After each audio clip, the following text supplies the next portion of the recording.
Wie lange geht das gut mit FEC? Ja, nichts dagegen, wenn man alle bisherigen goldenen Waffen, die es gab, holen kann. Dann hätte es auch mehr Reiz für diejenigen, die nicht unbedingt Maximal-Level-Waffen wollen können. Ich sag, die müssen auf jeden Fall goldene Herneswaffen noch machen. Also ich glaube, goldene Herneswaffen sehen tatsächlich richtig geil aus.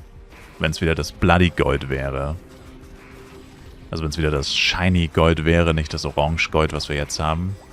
Goldene Herneswaffen wären noch geil, weil Herneswaffen ja wahrscheinlich auch nach dem nächsten Update immer noch ultra relevant sein werden, zumindest was AOE angeht. Weil wenn jetzt PvP-Waffen kommen, dann wird sich ja wieder nichts ändern, dann bleibt der Hernes weiterhin besten Slot für alle AOEler für ein weiteres Jahr. Das wäre dann das 4. Jahr in Folge, in denen Herneswaffen die besten AOE-Waffen sind. Und das sind aber die einzigen Waffen, die es nicht in Gold gibt. Wo du dich schon fragst, wieso nicht?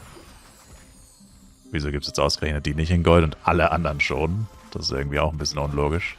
Ja, wobei stimmt gar nicht. Tank Lusaka gibt es auch nicht in Gold, ne? Ja, aber auf jeden Fall, ich stimme dir zu, ja. Es wäre cool, wenn sie einfach alle Waffen ab 150 und vielleicht sogar nochmal Bloody-Waffen in Gold verfügbar machen würden. Könnte man auch was für den Wert der Items tun? Indem du sagst, zum Beispiel für goldene Bloody-Waffen brauchst du 3 Bloody-Knuckle. Vielleicht nicht plus 10, ein plus 10. Weil damals musste man ja noch plus 10 machen, meine ich, für Gold.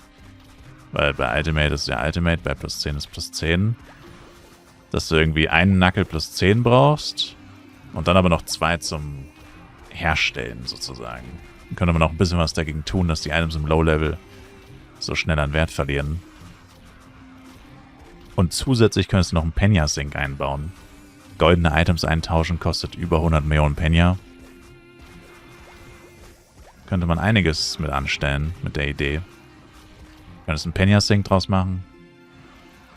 Du könntest den Wert von Items erhöhen.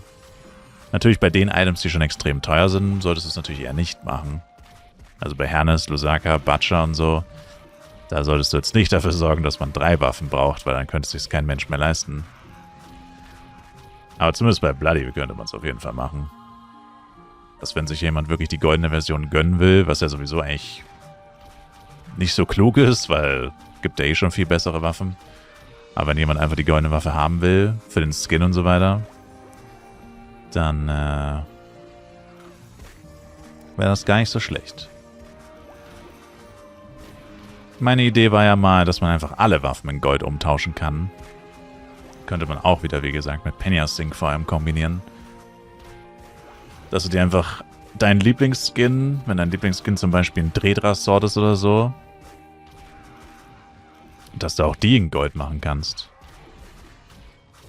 Also ich verstehe nicht, warum sie das ausgerechnet limitieren. Weil, wie gesagt, das bietet ja echt eine gute Quelle dafür, dass alle zufrieden sind. Jeder kriegt den Skin, den er will. Und kann ihn Gold machen. Wenn er das denn will. Aber ich meine, die meisten Waffen sehen ja in Gold. In dem Shiny Gold, in dem Bloody Gold.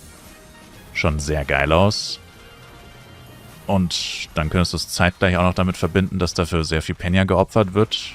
Also nicht extrem viel, aber ein paar 100 Mio ist jetzt ja nicht so viel. Aber wenn das halt tausende Spieler machen, ist das schon nicht wenig.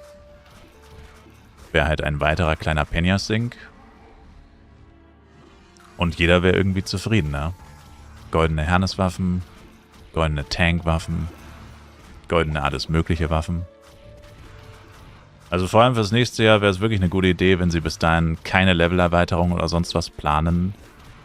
Weil dann gäbe es auf jeden Fall wieder was zu holen, was man bisher noch nicht holen konnte. Was zwar bisher nicht wirklich eine Rolle gespielt hat, weil die Leute spielen so oder so FEC. Auch wenn es nichts Neues zu holen gibt. So wie letztes Jahr. Aber, ne.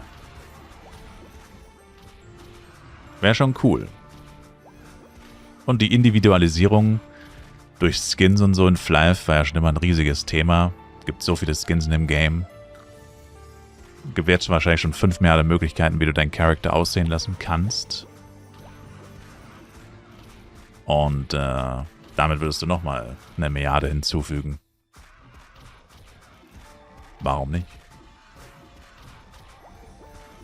Wäre ich dabei.